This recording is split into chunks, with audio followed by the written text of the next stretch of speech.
Good evening साथियों, स्वागत है आप सभी के आपके अपने यूट्यूब चैनल पर। दोस्तों, आज के इस सेशन में हम लोग 10th क्लास के सोशल साइंस यानी सामाजिक विज्ञान के मोस्ट इम्पॉर्टेंट ऑब्जेक्टिव क्वेश्चन को देखने वाले हैं। इसके पहले मैंने पार्ट 1 अपलोड कर दिया है। आप अभी तक नहीं देख पाए तो जाकर देख सकते हैं, प्लेलिस्ट में उसका वीडियो है। और ये पार्ट 2 आपका है वीडियो, है ना। तो आज के ये सेशन चलिए स्टार्ट करते हैं। क्वेश्चन फर्स्ट कह रहा है कि विश्व पर्यावरण और विकास आयोग की स्थापना कब हुई थी। विश्व में पर्यावरण और विकास आयोग की स्थापना कब हुई थी। तो एक में कह रहा है 1983 में, या फिर 1893 में, या फिर 1933 में, या 2002 में। तो विश्व पर्यावरण और विकास आयोग की स्थापना 1983 में हुई थी। कितनी ईस्वी में हुई थी? 1983 यानी 1983 ईस्वी में हुई थी। क्वेश्चन नंबर सेकंड है कि आर्थिक क्रियाओं का उद्देश्य क्या होता है। आर्थिक क्रिया मतलब जो हमारी इकोनॉमिकल प्रोसेस होती है, उसका मेन पर्पस क्या होता है, उद्देश्य क्या होता है। क्या जीविकोपार्जन होता है? जीविकोपार्जन का मतलब कि जीवन को यापन करने के लिए जो मतलब क्रियाएं होती है, या फिर मनोरंजन होता है, या दोनों होता है, या इनमें से कोई नहीं होता है। तो आर्थिक क्रिया जो होती है ना, उसका मुख्य पर्पस होता है जीविकोपार्जन। आर्थिक क्रिया का मुख्य पर्पस क्या होता है, उद्देश्य होता है उसको जीविकोपार्जन। तो 2 नंबर का करेक्ट ऑप्शन होगा ए। आर्थिक क्रियाओं के मुख्य उद्देश्य क्या होता है, तो जीविकोपार्जन होता है। अगला क्वेश्चन है 3 नंबर कि भारत के पड़ोसी देशों में किस देश की प्रति व्यक्ति आय सबसे अधिक है। भारत के जो पड़ोसी देश है उसमें किस देश की प्रति व्यक्ति आय सबसे अधिक है। तो प्रति व्यक्ति आय का मतलब होता है कि भारत की कुल जनसंख्या में, है ना, जब भाग दे दिया जाता है तो जो शेषफल के रूप में प्राप्त होता है उसे हम लोग प्रति व्यक्ति आय कहते हैं। तो भारत के ऐसे कौन सा पड़ोसी देश है जिसका प्रति व्यक्ति आय क्या सबसे अधिक है। तो वह हमारा है श्रीलंका। श्रीलंका क्या है? श्रीलंका जो हमारा देश है, पड़ोसी देश, इसकी जो प्रति व्यक्ति आय है ये सबसे अधिक है। तो 3 नंबर का करेक्ट ऑप्शन होगा ऑप्शन सी, ऑप्शन सी।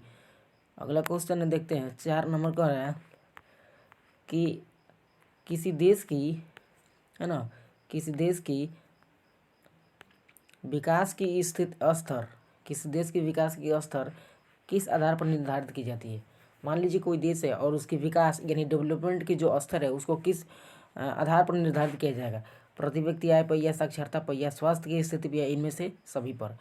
तो ये टोटली ओवरऑल मतलब जो ऑप्शन है ये सही होंगे, क्योंकि यदि किसी देश की प्रति व्यक्ति आय अधिक होगी तभी उसके मतलब विकास का स्तर अधिक होगी, संभावना होगी।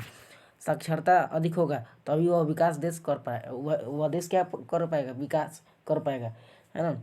या इसके अलावा कि उसके अंदर जितने भी मतलब हेल्दी मतलब स्वास्थ्य कर्मी हैं, उस देश के अंतर्गत जितने भी स्वास्थ्य कर्मी हैं अगर अच्छे से काम करते हैं, अच्छे से रहते हैं, तो इस स्थिति से भी क्या होगी, तो उस देश के विकास की स्तर में वृद्धि होगी, है ना। तो कहने का मतलब ये जो हमारा 4 नंबर का जो करेक्ट ऑप्शन होगा ऑप्शन डी सही हो जाएगा, है ना। इन तीनों ऑप्शनों के जरिए किसी देश के विकास के स्तर के आधार को निर्धारित किया जाता है। तो 4 नंबर का करेक्ट ऑप्शन होगा डी। क्वेश्चन नंबर 5 को देखते हैं हम लोग। क्वेश्चन नंबर 5 कह रहा है कि सुनामी का शाब्दिक अर्थ क्या होता है। सुनामी का शाब्दिक अर्थ क्या होता है? क्या भूकंप होता है, या बाढ़ होता है, या भयंकर दैत्य होता है, या इनमें से कोई नहीं। तो सुनामी का जो शाब्दिक अर्थ होता है ना, वह आपका होता है भयंकर दैत्य। सुनामी का शाब्दिक अर्थ क्या होता है? भयंकर दैत्य। तो इसका करेक्ट ऑप्शन होगा ऑप्शन सी। सुनामी का शाब्दिक अर्थ होता है भयंकर दैत्य।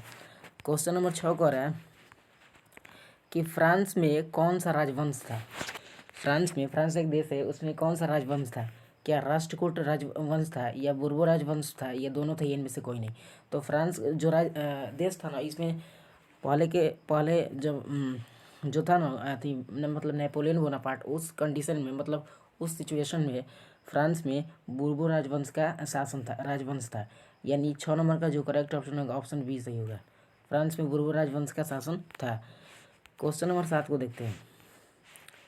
7 कह रहा है कि नेपोलियन बोनापार्ट ने 1799 में किस किसकी शासन से समाप्त किए थे? नेपोलियन बोनापार्ट जो था 1799 में किस राजा का शासन को समाप्त किया था, या किस राजवंश के शासन को समाप्त किया था?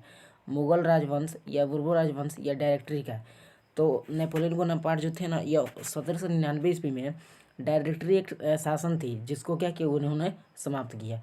तो 7 नंबर का जो करेक्ट ऑप्शन होगा ऑप्शन सी सही होगा। नेपोलियन बोनापार्ट ने डायरेक्टरी की शासन 1700 कब की थी? तो 1799 ईस्वी में समाप्त की थी नेपोलियन बोनापार्ट ने। क्वेश्चन नंबर 8 कह रहा है कि नेपोलियन जर्मनी में किस संघ की स्थापना की थी? नेपोलियन बोनापार्ट ने डायरेक्टरी के जब शासन को समाप्त कर दिया, तब उसके बाद नेपोलियन ने जर्मनी में किस संघ की स्थापना की थी? उसका नाम बताना है। ट्रांसपोर्टेन संघ या राइन संघ या सिसलपाइन या इनमें से कोई नहीं। तो जब नेपोलियन बोनापार्ट ने अपने किसी एक शासन को समाप्त करके जर्मनी में जिस संघ की स्थापना की थी उसका नाम था राइन संघ, है ना। तो 8 नंबर का जो करेक्ट ऑप्शन होगा ऑप्शन बी सही हो जाएगा। नेपोलियन बोनापार्ट ने किस संघ की स्थापना की थी? राइन संघ की स्थापना किए थे।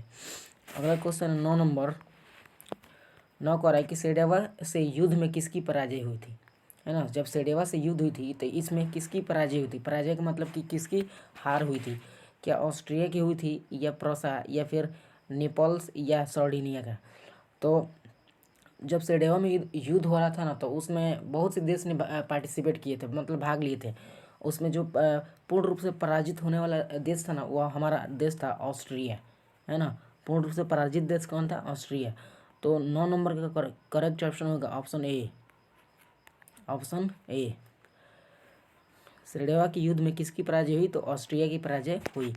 अगला क्वेश्चन है 10 नंबर 10 करके प्रत्यक्ष लोकतंत्र का देश है। प्रत्यक्ष मतलब कि सामने, है ना। लोकतंत्र मतलब समझते होंगे जिसमें जनता का शासन हो। तो वैसा देश जो प्रत्यक्ष होता है उसका नाम चूज करना है आपको ऑप्शन में। क्या भारत है, या अमेरिका है, या स्विट्जरलैंड है, या नेपाल है? तो प्रत्यक्ष लोकतंत्र का देश है स्विट्जरलैंड, यानी करेक्ट ऑप्शन होगा सी। प्रत्यक्ष लोकतंत्र का देश कौन है? स्विट्जरलैंड। क्वेश्चन नंबर 11 कह रहा है कि महिला आयोग अधिनियम कब बनाया गया था? महिला आयोग अधिनियम कब बनाया गया था? क्या 1990 में बनाया गया था, या 1988 में बनाया गया था, या फिर 1966 में, या 1997 में बनाया गया था? तो महिला आयोग अधिनियम बनाया गया था 1990 में। महिला आयोग अधिनियम कब बनाया गया था? 1990 में। तो 11 नंबर का करेक्ट ऑप्शन होगा ए। महिला आयोग अधिनियम 1990 ईस्वी में बनाया गया था। महिला आयोग अधिनियम होता क्या है कि इसमें महिलाओं को किसी तरह से अगर प्रताड़ित किया जाता है, तो इस जो भी लोग महिलाओं के ऊपर कोई भी प्रताड़ित करते किसी भी प्रकार की, चाहे दहेज के मामला में हो या फिर किसी भी तरह का प्रताड़ना हो, तो उन पर सख्त सख्त क्या हो जाएंगे? कार्रवाई हो जाएगी। इसी मतलब स्थिति को देखते हुए महिला आयोग अधिनियम को 1999 में मतलब 1919 में बनाया गया था, है ना। 1990 ईस्वी में बनाया गया था। तो 11 नंबर का करेक्ट ऑप्शन होगा ए। महिला आयोग अधिनियम 1990 ईस्वी में बनाया गया था। अगला क्वेश्चन है 12 नंबर कि गणेश शंकर विद्यार्थी की मृत्यु कब हुई?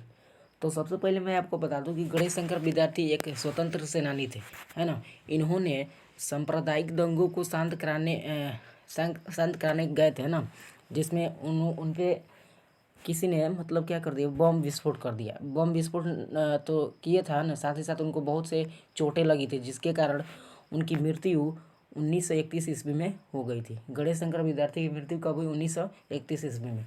और किस कारण से हुई थी? तो ये सांप्रदायिक दंगों को शांत कराने में वहाँ गए थे, तभी उनकी वहाँ क्या हो गई? मृत्यु हो गई। तो गणेश शंकर विद्यार्थी की मृत्यु कब हुई? 1931 ईस्वी में, है ना। 1931 ईस्वी में। ऑप्शन डी करेक्ट हो जाएगा। क्वेश्चन नंबर देखते हैं 13 कह रहा है कि धर्मनिरपेक्ष शब्द को कब जोड़ा गया है? धर्मनिरपेक्ष, धर्म का मतलब समझते हो, निरपेक्ष का मतलब कि आज़ादी, है ना। मतलब आप किसी एक धर्म से दूसरे धर्म में जा सकते हैं। इस शब्द को कब जोड़ा गया था?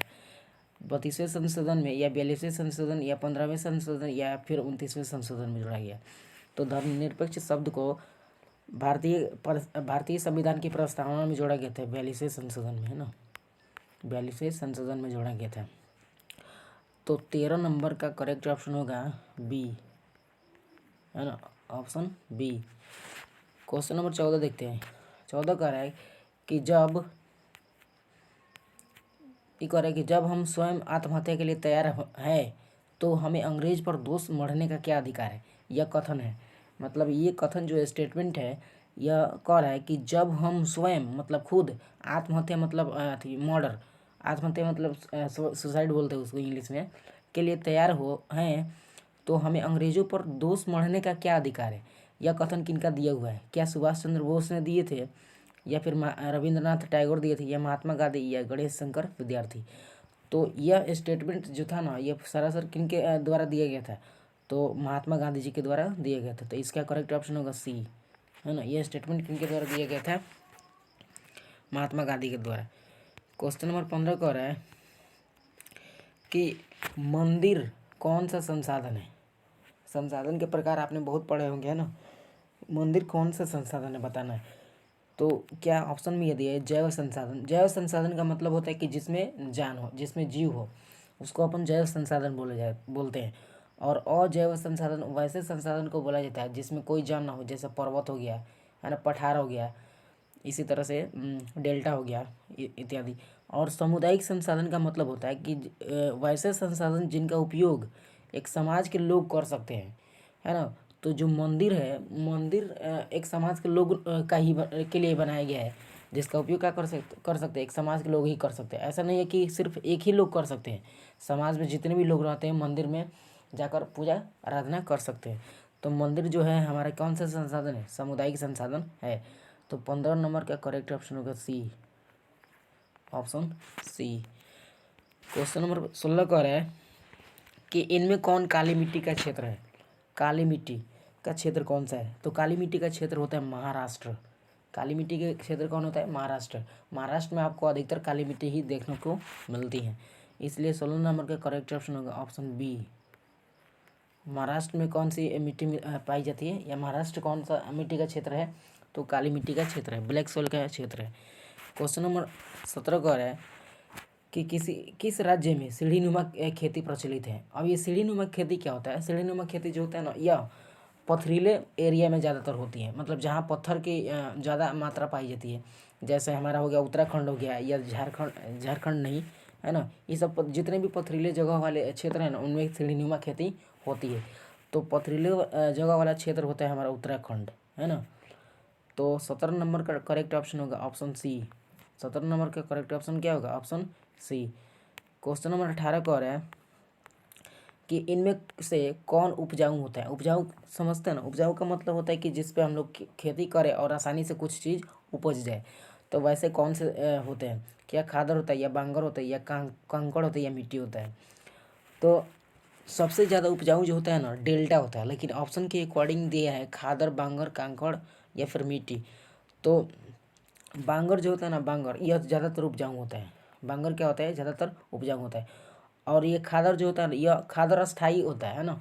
लेकिन बांगर जो होता है ना विभिन्न प्रकार के खेतों में से या विभिन्न तरह तरह के स्थानों पर से ये क्या होते हैं बांगर मतलब पानी के जरिए दह कर और हमारे आकर यहाँ लग जाते हैं, जिसके कारण ये क्या होते हैं उपजाऊ होते ज़्यादा।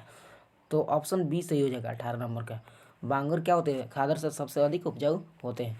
अगला क्वेश्चन है 19 नंबर, काली मिट्टी का रंग कैसा होता है। काली मिट्टी का रंग काला होता है, इसका कारण क्या है ना। काली मिट्टी का रंग काला ही होता है, इसका कारण क्या है, तो इसका कारण यह है कि इसमें लोहा, एल्युमिनियम के सिलिकेट पाए जाते हैं। काली मिट्टी का रंग काला होने का कारण क्या है कि इसमें लोहा और एल्युमिनियम के सिलिकेट पाए जाते हैं, इसलिए इसका रंग कैसा होता है, काला होता है ना। तो और इसके अलावा पोटास चूना भी पाया जाता है ना। लोहा, एल्युमिनियम के सिलिकेट, पोटास और चूना पाया जाता है, इसलिए इसका रंग क्या होता है, काला होता है। तो 19 नंबर का करेक्ट ऑप्शन होगा सी, दोनों होगा। एल्युमिनियम और लोहा के एल्युमिनियम के सिलिकेट और लोहा, और पोटास और होता है चूना। क्वेश्चन नंबर 20 कह रहा है, और ये लास्ट क्वेश्चन होगा आज का 20 कह रहा है कि कौन सी मिट्टी में पानी सिरकने की अधिक संभावना होती है। पानी सिरकने का मतलब होता है कि पानी सोखने की क्षमता अधिक होती है। काली मिट्टी या बलुई मिट्टी या दोमट मिट्टी या सभी। तो सबसे अधिक अगर पानी सिरकेगा ना तो वह हमारा बलुई मिट्टी में सिरकते हैं। सबसे अधिक पानी किस में सिरकते हैं, बलुई मिट्टी में। तो बी फॉर बलुई, मतलब 20 नंबर का करेक्ट ऑप्शन क्या होगा, बी होगा। बलुई मिट्टी में क्या होती है, पानी सबसे अधिक सिरकती है। तो आज का सेशन यहीं पर समाप्त करते हैं। यदि आप इस चैनल पर नए होंगे तो चैनल को ज़रूर सब्सक्राइब कीजिएगा और साथ ही बेल आइकन को भी प्रेस कर लीजिएगा, ताकि इस तरह का लेटेस्ट अपडेट आपको मिलते रहे और आपकी एग्ज़ाम की तैयारी होती रहे। मिलेंगे नेक्स्ट वीडियो के साथ।